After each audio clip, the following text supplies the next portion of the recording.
Well, I plan to give you each some individual feedback as to the quality of the outlines that you submitted for the Marion Lewis George Eliot letter.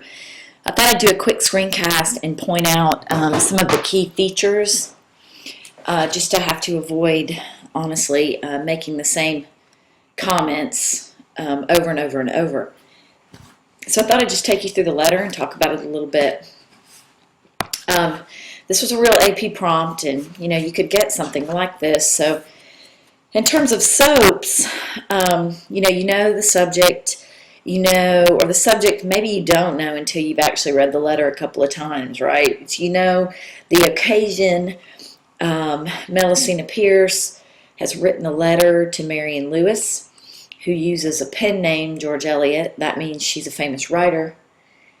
You know that this letter then is written in response to the original letter. But maybe you don't quite know what it's about yet, because you don't know what the original letter was about, right? You have to infer that based on what Marion Lewis says in her letter in response to the first letter.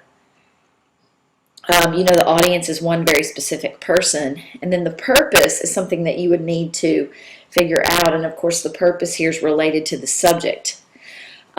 Once you've read the letter a few times, I think you have to infer from what Marion Lewis says that Melusina Pierce wrote to her out of frustration as a woman who wants to be a writer and feels like she hasn't accomplished anything great yet, and perhaps is seeking advice or at least just kind of sympathy. And so in terms of the purpose, I think that, they tell you a little bit about the purpose when they say that,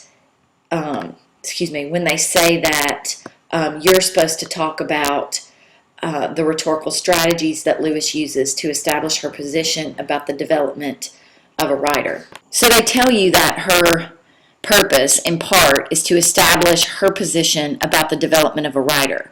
So what you have to do is you need to figure out kind of what her position is then, right? I think she explains that best here, but ultimately that writing is very personal, that it is something that gets better with age, that it is a gradual, very slow process.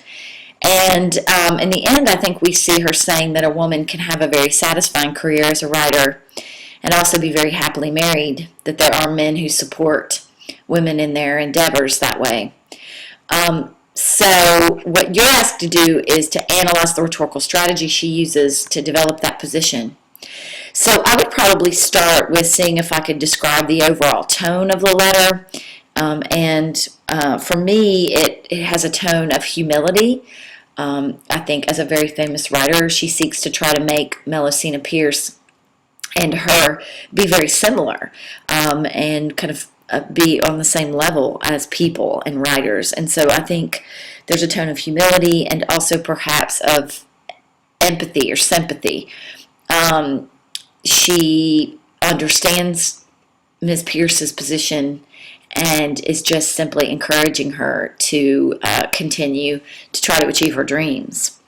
I might structure the essay around that tone and then say that she is, of course, trying to console her a bit and to help her master her craft as a writer. Some of the key things that I would probably highlight would be that she attempts to be very personal with Ms. Pierce. I think her use of personal experience helps her develop a kind of kinship with Ms. Pierce. But because she is an authority, she can share this personal experience as, kind of logical evidence that it can be done. So one of the ways she does that is by opening with this little paragraph that's very much all about flattery, I think. I think that she is, she's saying, I don't usually do this, but I'm going to do this for you. And, it's an attempt at trying to make Ms. Pierce feel special, feel like her letter was written well enough that this famous writer has paid attention to it and she says, I feel compelled to have to do this, and it was because of the letter you wrote me. Given that this woman wants to be a writer, well, that would be quite flattering.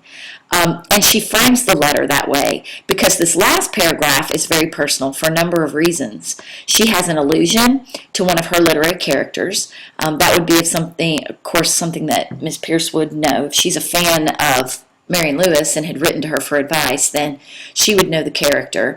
That would make Pierce feel good that they had this kind of inside joke that they both understood. And then she talks about her own personal life, her own husband, and how she has a husband who is very much like Melusina's husband, but is delighted and supportive. And so I think that's probably a really important part of making her feel, very personal.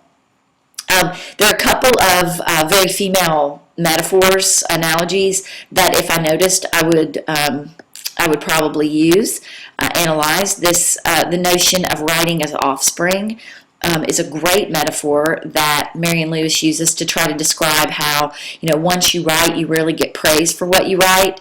It's exaltation or praise is something that happens before achievement. But, once you've produced something, kind of like a child, it takes on a life of its own. That makes sense that she'd use this via personal experience. What is really a very female metaphor, right? Giving birth and producing offspring.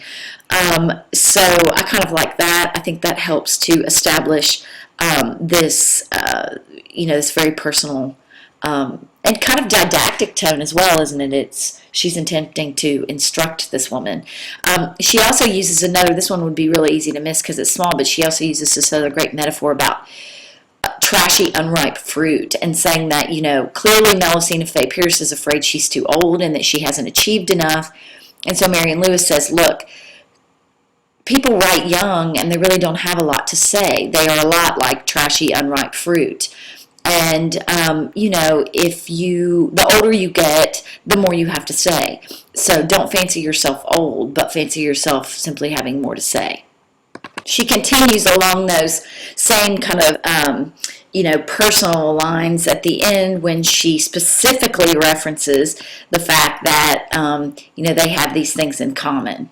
Something of all that I have gone through myself, right? She says, which of course sounds confessional, right? Which is very personal and would make Pierce feel like she had a lot in common then with Marion Lewis, and therefore would encourage her to continue trying to be this great writer. So then she goes on to be very personal and share some personal experiences with herself as a writer, right? How she began writing. I began, however, by a sort of writing which had no great glory belonging to it, but which I felt I could do well. And then she said, not long after that I wrote fiction, which has been thought a great deal of, but the satisfaction I have got of it has not been exactly that of ambition. And now she says, she's the reverse of proud. So it's a very kind of realistic view, isn't it, of what it means to be a writer, but how it's maybe not quite as glamorous as Miss Pierce thinks it is. Satisfying, but still an endeavor, a craft, and something that she continues to work on even now as a famous writer. And she still has some of the same feelings that Miss Pierce has probably expressed, that of frustration and not feeling like she's doing a good job. And Marion Lewis is saying, yeah, I know, I feel that way now, and I'm a famous writer. So this would, of course, help console Miss Pierce and, again, continue to encourage her. So I think that's probably how I would structure my essay, perhaps around the tone, and then I would point out all of the devices that she uses to help create this tone of humility or sympathy, or I could call the tone didactic. I could call it, highly intimate. And I would talk about how her attempts at confessions and creating intimacy in the letter is a way of helping her establish her position about the development of writer. I'd want to come back to this since that's what the prompt says. So in my conclusion, I would probably come back to this idea about the development of a writer, and that and that Marion Lewis believes that writer gets better with age, but continues to develop. That there's no kind of final destination for a writer, and so even the most famous writer experiences some of the same frustrations that she experienced earlier in her career, something along those lines, right? To make sure that I come back to the prompt. This is not to say that these are the only things that I could talk about, but I think those are some of the main things that you could talk about in this essay. And you can kind of take a look at how you might have approached it compared with this. I can literally just start kind of chronologically at the beginning of this letter and work my way on through, tying it all back to what the prompt asks me to do and to my discussion of tone. Okay, now you can log on to Haiku and take a look at my personal comments about your outline, but reference these things and think about all of these things when you're beginning to write your first essay. Good luck.